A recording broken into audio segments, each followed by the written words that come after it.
Welcome to Healthy Living, Healthy Planet Radio, sponsored by EarthX, the world's largest environmental experience, and also sponsored by Natural Awakenings magazine. Live your healthiest life on a healthier planet. Now, here's your host, Bernice Butler. Welcome to Healthy Living, Healthy Planet Radio today. We're now in our second season and more excited than ever to continue to help you explore and understand the unbreakable relationship between your health and the health of the planet. We look at the hottest topics related to our environment and its sustainability and how they affect your health and wellness. Here, issues like climate change, plastic pollution, extreme weather events, and others will meet up with everyday impacts like allergies and asthma, digestive issues and gut health, cancers, lung and heart issues, and more. So listen in today as we interview experts for today's episode on the long life cycle of plastics, the environmental and health cost. Now, it's no secret that plastics are not ideal. In some cases, it can take up to almost 500 years for some plastics to break down. And that's like the entire duration of the old Roman Empire. This lengthy lifespan of plastic spells big problems for human health and our environment. The ubiquitous marine plastic, for instance, degrades and fragments into microplastics, which we hear a lot about these days, and the microplastics can seep into the food chain and end up in our bodies, and that can have some significant disrupting effects. So far, much of the research on the impact of plastics on human health has focused on a specific moment in the plastic life cycle, such as the manufacturing process, product testing, or to a great degree, disposal or lack thereof. But according to a first-of-its-kind international report released on Tuesday, the true toll of these polymers should be calculated looking at the whole entire life cycle of a plastic product's existence, from the wellhead to the final waste, and that's not often done. This report, which was authored by the Center for International Environmental Law in partnership with 6 other environmental organizations, finds that each of these stages of the plastic life cycle interacts with others, and all of them interact with the human environment and the human body in multiple, often intersecting ways. Now, while plastic is the material du jour, in part thanks to its cheap price and convenience, the true cost of plastics has been contributing to climate change and keeping us dependent on fossil fuels by entering our water, air, food supplies, and again, seriously jeopardizing our human health throughout this entire life cycle. And in a recent press release, Graham Forbes, who is the global plastics leader for Greenpeace, has said that this is a very serious problem, again, significantly jeopardizing all of us. And here today to help us explore and understand this is Jane Patton, and she is with the Center for International Environmental Law, who authored this significant report that we've been talking about. Now, Jane is a senior campaigner with the environmental health team of the Center for International Environmental Law, and she's based in New Orleans, Louisiana. Her work focuses primarily on global policy regarding the full cycle of plastics, or the full life cycle of plastics. Since 2011, Jane has been working with communities to address inequality, to mitigate harm, and increase justice. And in 2015, Jane co-founded No Waste Louisiana, which organizes for waste reduction and community-driven systems of reuse, refill, and repair, and supports local groups across Louisiana to resist the onslaught of petrochemical development happening there, because Louisiana is petrochemical central. I don't know, 1 or 2 behind Texas. And in 2016, Jane transitioned to full-time environmental campaign and coalition building, serving for 2 years as the managing director of Plastic Pollution Coalition, who was with us last year on this program, before moving to support and lead campaigns, projects, and policy work as part of her work for the Break Free from Plastic movement. Jane serves as interim coordinator for the U.S. arm of the Break Free from Plastic movement for their global corporate campaigns before joining the team at the Center for International Environmental Law. Jane holds a BA in International Relations and Politics from the University of Essex and a Master of Public Policy from Georgetown University. So I think she might be able to be called an expert in particularly the environmental side of plastic pollutions. Welcome, Jane. We're so glad you could be with us today. I'm so glad to be here. Thank you. Jane, we want to start out by talking about why have plastic products become so widely used across the U.S. and internationally, and why and how are they harmful to the environment? The answer to why they're so widely used is pretty simple. It's because companies wanted them to be widely used.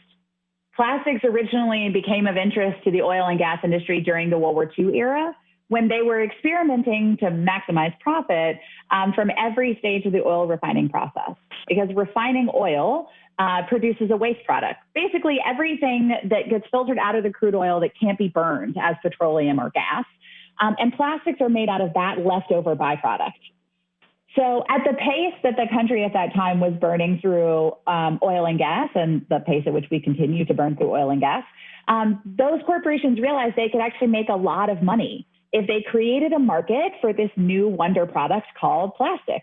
At that same time, which was around the World War II era, as I said, consumer goods were originally sold in bulk or in reusable packaging, like metal boxes or glass bottles.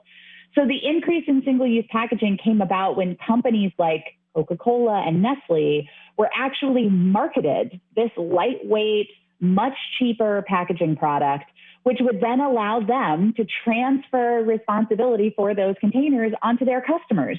So Coca-Cola didn't have to collect their glass bottles anymore. They could sell us their product in a plastic bottle, and then we would have to be responsible for managing that as waste. We as individuals and we as communities managing it as waste, in waste management locally. And of course, communities had to sell us that lifestyle. Corporations had to sell us that lifestyle. There were advertisements that taught people how to throw things away at the time. So it sounds like the pervasive existence of plastics in our society and our world today was forced upon us for corporate profit. Number one, from the petroleum companies to be able to monetize this byproduct of petroleum processing. And then number two, by the consumer goods producers in order to save them time and money from having to deal with the previous containers that were being used. Absolutely. And there's no doubt that plastics make people's lives easier. I mean, I'm a working mom. I know exactly what it means to be able to have plastics around to actually make, my husband and I both work. I know what that means for us to be able to have the ease of use and the ease of living that come with single-use plastics. But as you mentioned before, Bernice, that report that CL and our partners put together really starts to actually draw out all the things that for many years we couldn't see. And this is your second question. We didn't see how harmful plastics were. And now we actually know how harmful they are to the environment and to public health. I mean, the corporations make hundreds of millions of tons of plastic a year. And hundreds of millions of tons of plastics are accumulating in our homes, in our streets, in landfills, in addition to the 10 or so million tons of plastics, just 10 million tons that accumulates in the ocean every year. And I'm saying that sarcastically. I hope that comes across on the radio. And, when we look at the 400 million tons of plastics that are made every year, almost 50% of those are used as packaging. They're used as single use. And those plastics are a visual blight. They are harmful to communities around the world where they are gathering. But then the spaces where we actually make and manufacture plastics, a lot of that, they turn green fields, and in the case of Louisiana, wetlands, into these massive industrial edifices that release pollution, that destroy what would be scenic landscapes, what would be public space. And they turn it into plastic, which is accumulating everywhere. We're going to go to break right now, and after that break, we will continue with this very interesting conversation, and we'll move from that initial stages of developing that plastic to further along that life cycle. We have been with Jane Patton from the Center for International Environmental Law. We'll be right back on the other side of the break. And we want to give a shout out now to our sponsors. That is EarthX, the world's largest environmental experience, promoting environmental awareness through expo, conferences, film festival, interactive experiences, and now EarthX streaming TV service. Our other sponsor is Natural Awakenings, Dallas-Fort Worth Magazine, the Green, Healthy, and Sustainable Living Authority for the DFW Metroplex and North Texas communities. Print issues of Natural Awakenings can be found in all Whole Foods markets, natural grocers, Central Market sunflower shops, and many other locations, as well as available online free for download at nadallas.com. Our other sponsor is North Haven Gardens, serving the Metroplex since 1951, the most respected horticultural establishment in North Texas, offering gardening and plant education, concierge services, and we are told the best Christmas trees in Texas. Check them out at nhg.com. Our other sponsor is Lynn Dental Care, practicing dentistry for over 38 years with a holistic approach, looking at the whole body. Specializing in periodontics, Dr. Lynn is board certified by the International Academy of Oral Medicine and Toxicology. Check them out at lindentalcare.com. Thank you, sponsors.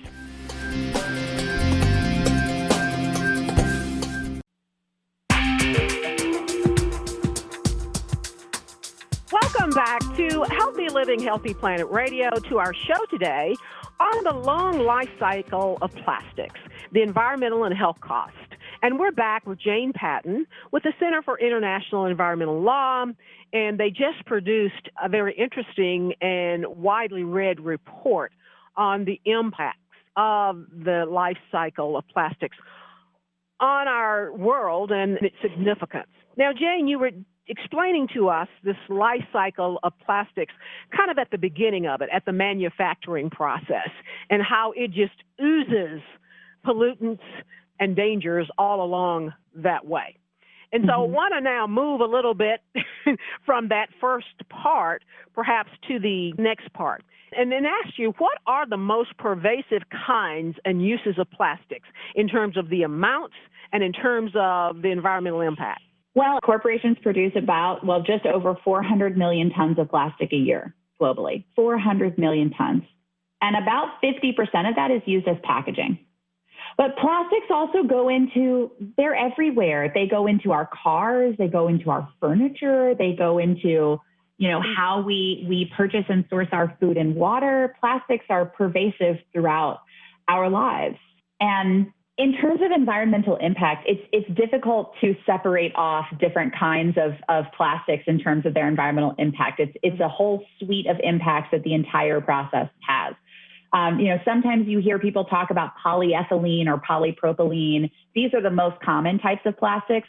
We encounter those. Polyethylene mostly it's the basis of soda bottles, water bottles. It's also the basis of polyester, which I have this polyester wrapped around me while we're talking. Okay. And then things like polypropylene are like yogurt tubs.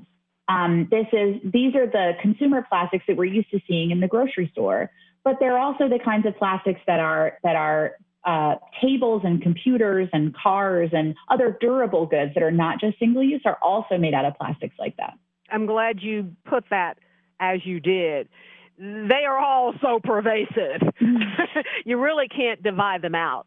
So let's stay on this subject, though, in terms of how long they last. And then the other thing that we hear so much about, and which seems to be maybe more pervasive or certainly more harmful, is microplastics. Microplastics are pervasive everywhere. They're present in the production of plastics. There's no way to make plastics without producing microplastics because they're literally transported as like little plastic beads. That's how the resin, once it gets made, gets transported to Coca-Cola to make bottles out of it. It comes in the form of little tiny beads that count as microplastics. Okay. And we're dealing with those in the waterways all over South Louisiana and Texas. There was recently a judgment against a plastics producer, Formosa Plastics Corporation, for consistently dumping in their rainwater and wastewater plastics into Lavaca Bay outside of Point Comfort, Texas. I mean, this is unavoidable in the production process. But then we also see those microplastics 93% of water samples, both tap water and bottled water above 85%, found microplastics or microfibers in our drinking water. And that's global. That's not just in the United States, although it's that high in the US as well. The microplastics are the raw material for the plastic containers and things that we use, but they are also out there in the environment all around us. Is it correct to say that as I look out into my yard or as I sit in my chair that I might be oozing in microplastics or that they are all around me? I want people to have a sense that they understand really what a microplastic is. We know micro, it's little plastic. Mm-hmm. That's such a good question. Microplastics come in two very different forms. And one of them is the what we call primary microplastics, intentionally created or added microplastics. Things like pellets, things like the microbeads that people hear about, which are now against the law in the United States, but are still in personal care products around the world. Little tiny pieces of plastic that are intentionally put in our consumer products. Why so? When it was legal, why was that done? They help with cleaning your face. They're an abrasive. Yeah. Okay. So all the things that like build themselves as, I can't think of the word, but build themselves as like sloughing off dead skin. Abrasives. Yeah. A lot of those were actually little tiny microplastics that we were then washing down the drain into the water system. And thankfully there is now a microbead ban in the United States, thanks to the hard work of advocates for a long time. And there's push for there to be microbead bans internationally, but that's still in the works. Okay, so those are intentional. But what about exactly? And usually you can see those microbeads. But when it comes to microplastics, like what you're talking about in the air, every time, for instance, I move this polyester wrap that I'm wearing, it releases tiny little fibers that look like dust. But because they're made out of polyester, they are actually microplastics. They are microfibers. And I am breathing them in all day long while I am wearing this wrap, while I'm sitting in front of my computer, while my chair in the corner, if my dog brushes against it and it releases fibers, those fibers are made of plastics and they're in the air. And so that's what I mean by them being pervasive and everywhere. They end up in our water because we wash our clothes and they get, washed into the water system and they settle on the ground and the rainwater picks them up. I mean, they're everywhere. And those microplastics are created by essentially shedding of larger plastics. The erosion in the wind, erosion from the weather, just, erosion from wear. And they end up in the air. One of the actually most common sources of microplastics in the environment is tires, car tires, because they shed as every time you run a tire on the road. That's why the tread goes away, yeah. Exactly. So microplastics in our life, in our society, are really unavoidable. And Shanna will talk to us later. I have to think that they build up. We probably excrete some of them, but I still have to think that they do indeed build up. So I want to move a little bit now before we have to go to something that last year, when we were with the people from the Plastic Pollution Coalition, that I found out that there's been a myth perpetrated, and I want to find out from who started it, that we're getting rid of this by recycling. Talk to us about that, Jane. Well, I think it's fairly common knowledge at this point. The study that came out several years ago that showed that actually only about 9% of plastics that we've made have ever been recycled. And those recycling rates are going down. The United States is actually this year announcing an 8% recycled plastic rate. And that's if you count everything we shipped overseas as being actually recycled, which is a big if. When you ask me, where did that myth come from and who is it perpetuated by? I'm going to go back to my first answer to your first question, which is corporations sold us this myth. When their plastic started accumulating in the environment and in the 1970s and it became a visible issue and people started being concerned about it, they said, oh, no, we're going to collect them and recycle them. It's going to be great. And they sold us this campaign. They sold it in privately funded advertisements. They sold it in privately funded nonprofits that look like they're doing great work. Nonprofits like Keep America Beautiful. I mean, their primary goal was to sell this idea of recycling.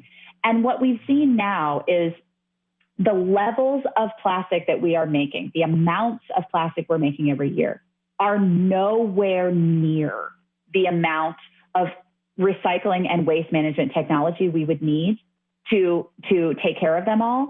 And the investment in new plastic production, we're talking about over $200 billion being invested in new plastic production just over the next few years, largely in the United States. That's just the number we know in the United States, $200 billion. Whereas the investment in recycling, they just doubled it to $1 billion. It's nowhere near where we need to be. It really isn't. And then there's the other issue that I glean from our conversation today. So let's say if you could recycle half the plastic here in North Texas, then what are you going to do with it? Is there any such animal as a biodegradable plastic? Is there some smart person working on that right now?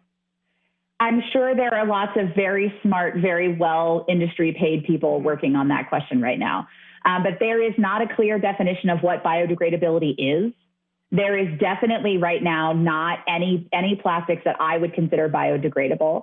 And even the plastics that the industry does try to label as such, they might be compostable, but where is there a plastic composting facility anywhere near here? And just because they do compost doesn't mean they're actually helpful for the compost pile. They're not nutritive. They don't actually provide back to the soil in ways that we need them to. And even if we're composting them, we just talked about it has a long life cycle. Yes, it still takes too long to break down. And as I mentioned, we have nowhere near the facilities to be able to take even half the plastics in North Texas. But I think the core thing that I keep coming back to, and I hope you'll talk more about this on the next segment, is if the plastics you are recycling are toxic and made of toxic additives, you are just creating a cycle for these toxics to be put back and back and back and back again into our bodies, into our homes. And if the recycling itself is toxic, then it is not a solution. And that's my question, last thing before we have to go. Are all plastics toxic? That is a very complicated question to answer, most of which are, for legal reasons, above my pay grade. Okay. But from where I'm sitting, the way that we right now produce, manage, and use plastics is unavoidably toxic. And it is wildly unjustifiable to require communities to bear that burden. Exactly. Thank you so much, Jane. I really appreciate you have really educated us and made us smarter on this subject and primed us all up to hear on the other side of it. Because our goal is that people will be sensitized. They will understand this and realize I have to act because this is not good for my health or the health of the planet on which I live. Thank you so much. We've been with Jane Patton with the Center for International Environmental Law, and we appreciate it and look forward to having you back again. We'll be right back on the other side of the break to talk more about the long life cycles of plastic from the health perspective with Shanna Swain. Thank you.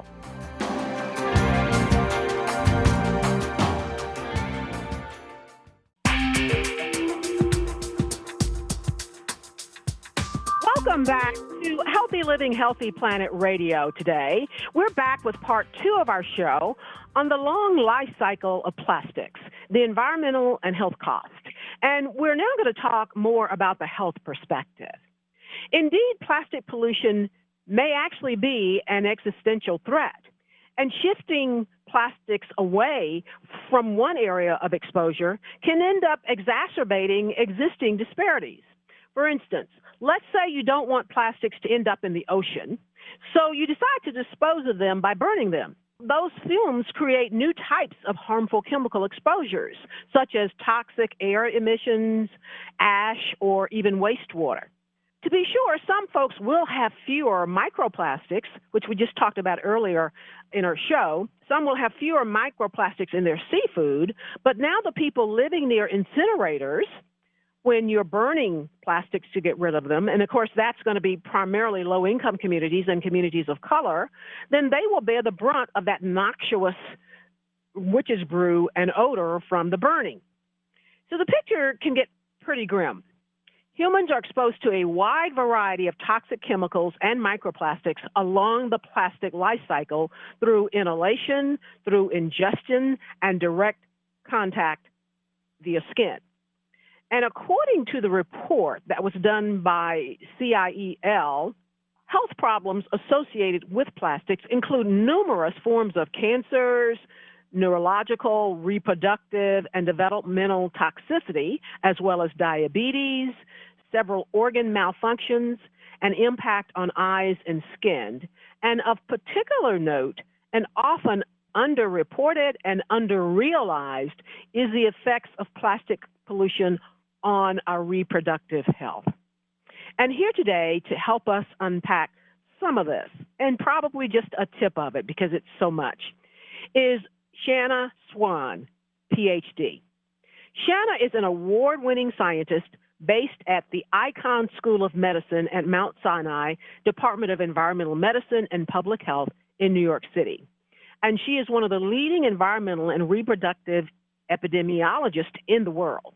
Shanna has published more than 200 scientific papers and has been featured in extensive media coverage around the world. Her appearances include ABC News, NBC Nightly News, 60 Minutes, CBS News, PBS, NPR, and many more. And she's also been in leading magazines and newspapers, including Newsweek, The Washington Post, USA Today, Time, and The Guardian. And now us. Shanna has worked for over 25 years to understand the threats posed by chemicals to our environment and our health. And when necessary, she's worked to develop new paradigms to assess these risks. Of most concern, though, to Shanna are the chemicals that our bodies can confuse with our own hormones. And these are what are called the endocrine disrupting chemicals. Shanna has a soon-to-be-released book titled Countdown, and it's all about the declines in our reproductive health as a result of the impacts of environmental pollution. Welcome, Shanna. We are so glad that you could join us today. Thank you, Bernice. I'm really pleased to be here and join you on this important discussion. Thank you. Now, Shanna, before we get started into most of our questions, can you tell us about why your book is titled Countdown? I'm very curious because I've been reviewing a brief on a major climate change report called Countdown on Climate Change and Health. And the countdown there is related to 2030, when it seems the Earth will reach a crucial threshold as it relates to global warming, a lot of which we're already beginning to see. But your countdown is different. Tell us about that. So our countdown is different, first of all, than that it's spelled differently. It's 2 words. And that's important because it's about count, sperm count, which is the canary in the coal mine, if you will, that started this whole process, made us aware of this process. So the book isn't just about sperm declining, because that's a signal for lots of other things that are declining, but we are worried about its decline, and that's the down part. And also countdown is a waiting anticipation of that point at which our species is going to be severely threatened if they're not already. So it's double meaning. Double entendre. But you know what? Both titles and both pieces of work are extremely important. And what they do have in common is our steady and swift march to something that is harmful to our health and our environment as a result of climate change and various environmental impacts. So they have that in common. Like, it's coming, folks. It's coming for all of us. That's right. Shanna, in our previous segment, I think we were really able to dissect and impress upon folks how long and how very pervasive plastics are in our culture, our society, our world from the environmental standpoint. And now you've been studying what they do to our health for over 25 years. Will you tell us more about this? Why should people care about what plastics are doing to our health? Why is it important? Why should they care? They should care because their own health, they should care because of their children's health, and they should care about the health of future generations, because the damage that these chemicals do to our bodies can be passed on to future generations. So we should also care because what's happening to our species, we're not alone. It's happening to every species on the planet, probably. So what is this thing that's happening? Well, what's happening is that chemicals in plastic and in other man-made products are being produced and entering our body with the ability to interfere with our body's natural hormones. Why is that important? Our body depends on hormones to regulate and to communicate every aspect of our living and development, everything of our biological process. So if we're going to interfere, say, with estrogen or with testosterone, you can imagine, you need that to keep you going in a lot of ways.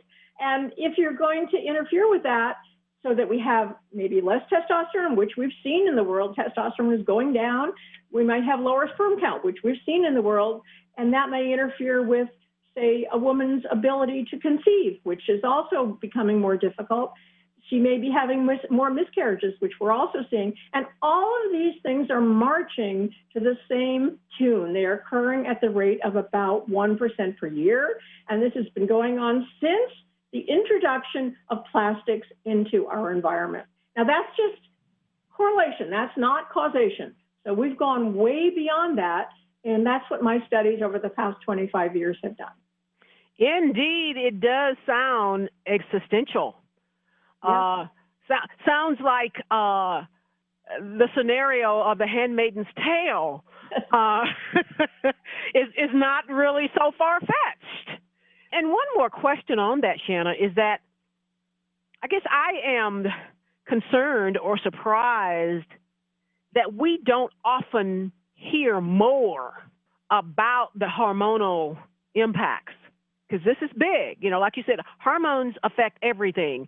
And if plastics have the ability to send our hormones awry, I heard that you can have something happening with the stars and the sun, and it creates this magnetic pull on the earth that runs everything haywire. Right. And it sounds like that's the effect potentially with our hormones.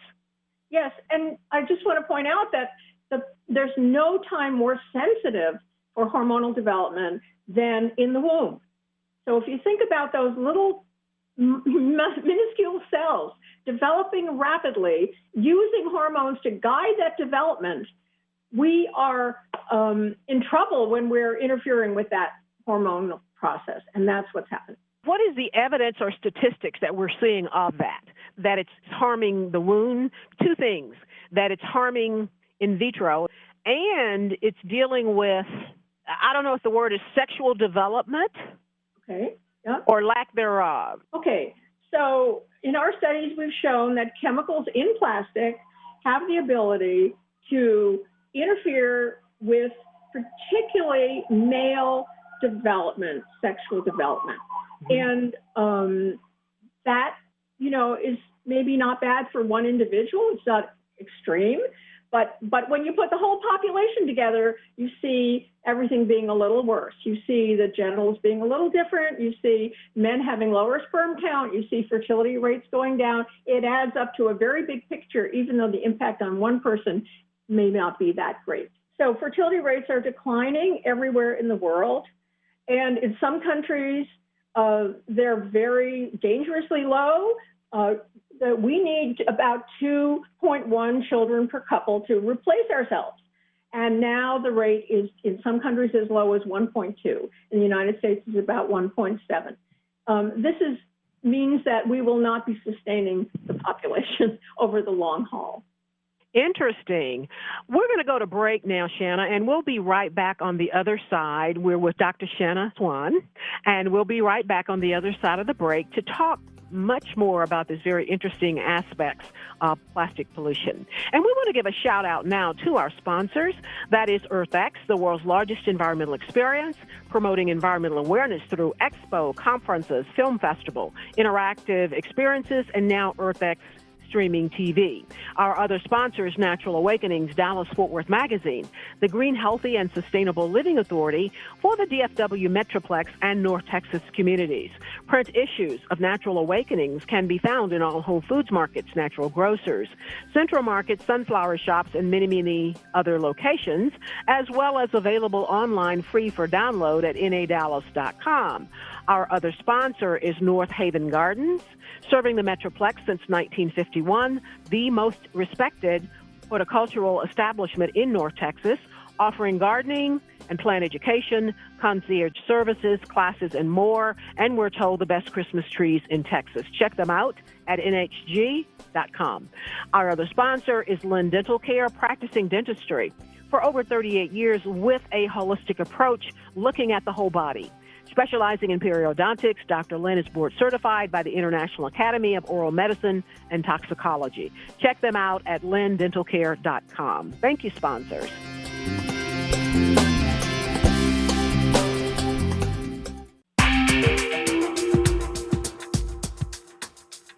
Welcome back to Healthy Living, Healthy Planet Radio. We're back with part 2 of our show today on the long life cycle of plastics, the environmental and health cost. And we're talking to Dr. Shanna Swan, who's helping us understand this more from the health perspective. Now, Shanna, you were telling us the pervasiveness of the disruption of our hormones, of these plastics in our environment. Is there any one or type of plastic that's more pervasive than the other as it relates to this hormone disruption? The class of plastics that I'm especially concerned about are those that make plastics soft, as in rubber tubing or rubber duckies.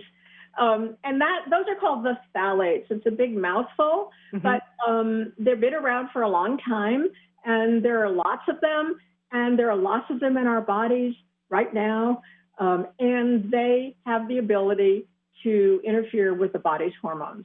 So that's my main concern. I'm also concerned about the phenols, especially bisphenol A that a lot of people have heard about. That makes plastic hard, makes those nice hard water bottles and baby bottles, but it gives off something that's actually interferes with our body's hormones as well. And what you just described in my mind is the plastics that I most use, and most of us use most often every day. That's correct. For the soft bottles, the containers, and the little tubs, and the things that we buy the takeout and the to-go food in, those are all around us. Yes. I've also heard and read that a lot of the issue is to the things that are added to a lot of these plastic products to keep the plastics bound together. And that it really gets to be a nasty, obnoxious, dangerous process when you are heating plastic containers. Now, talk to us about that.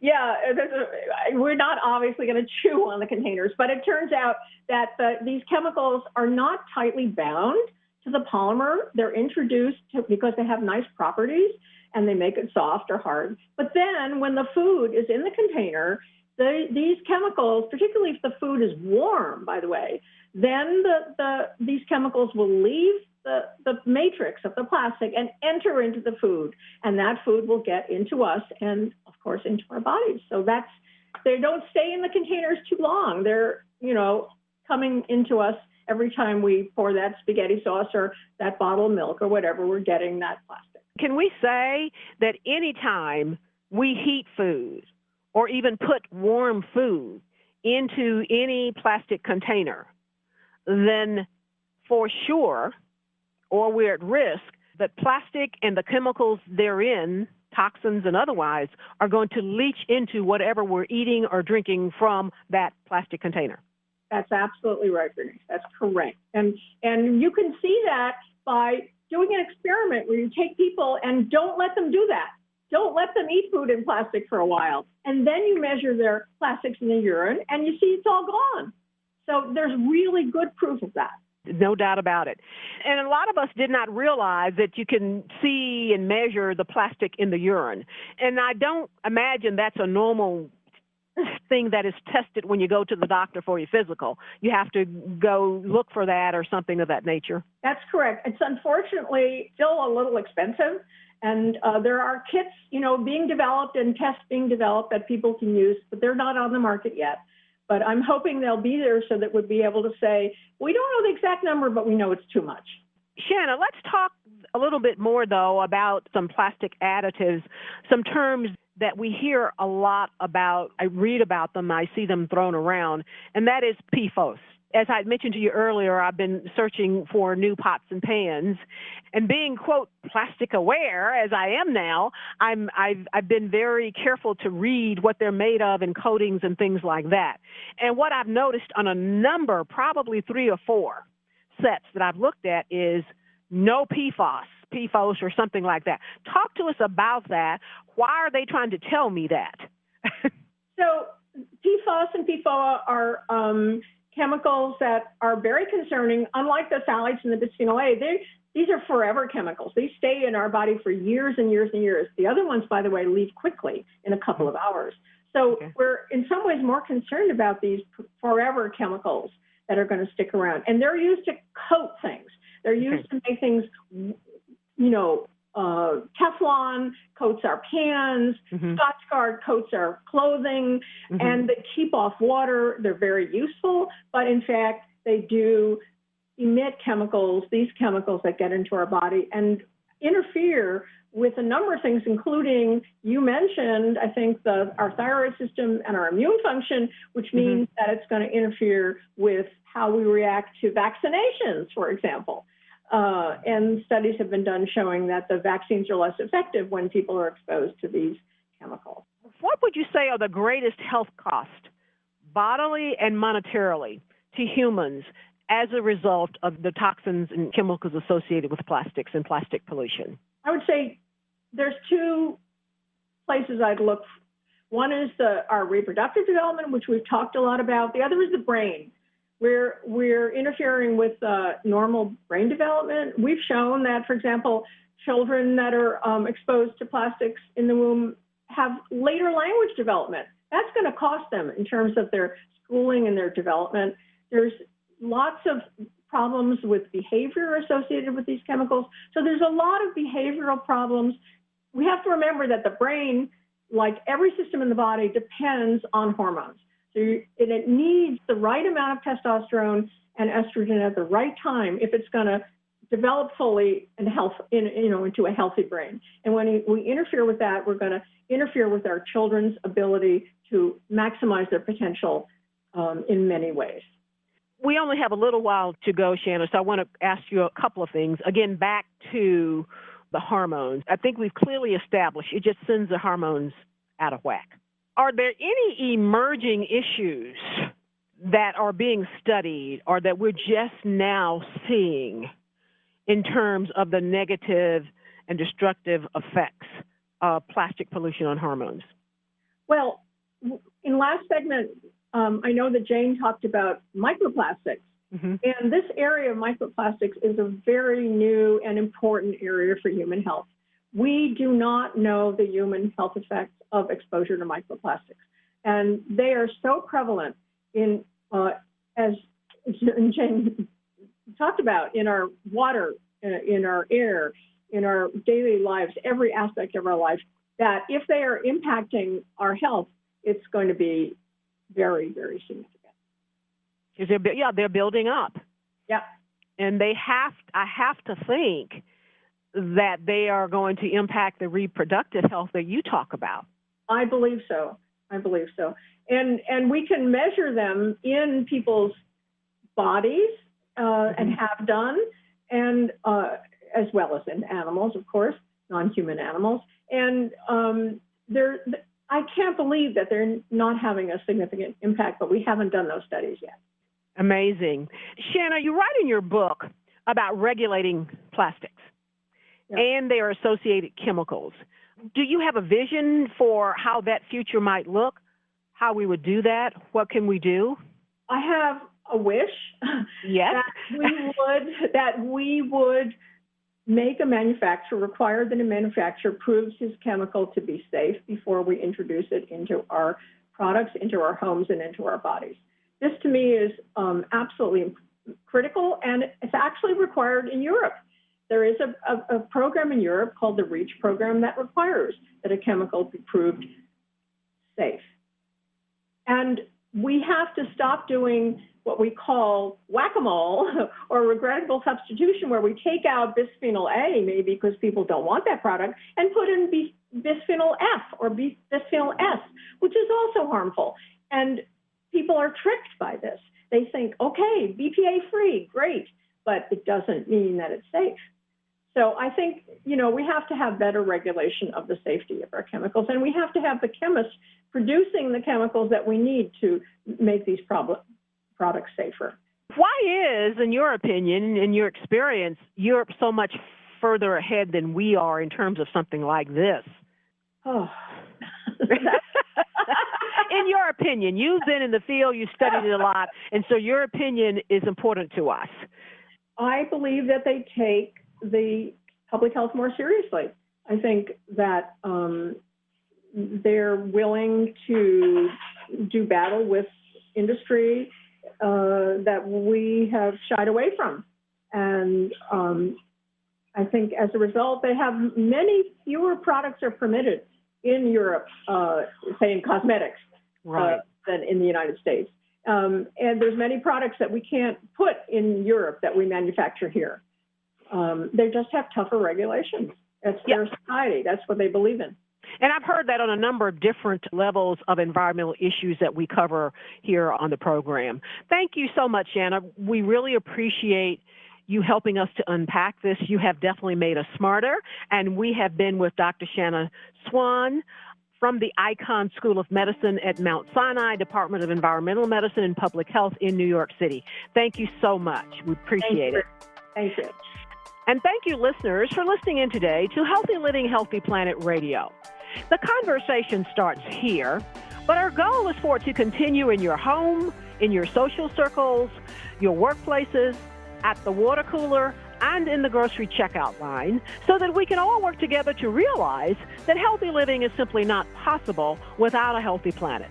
Our culture is a result of 1 trillion tiny acts taken by billions of people every day, like yourselves. Each of them can seem insignificant, but all of them add up, one way or the other, to the change we each live through. This is your host, Bernice Butler. Thank you, and join us again next week as we continue our conversation on plastic pollution, its effect on our environment and our health. Thank you.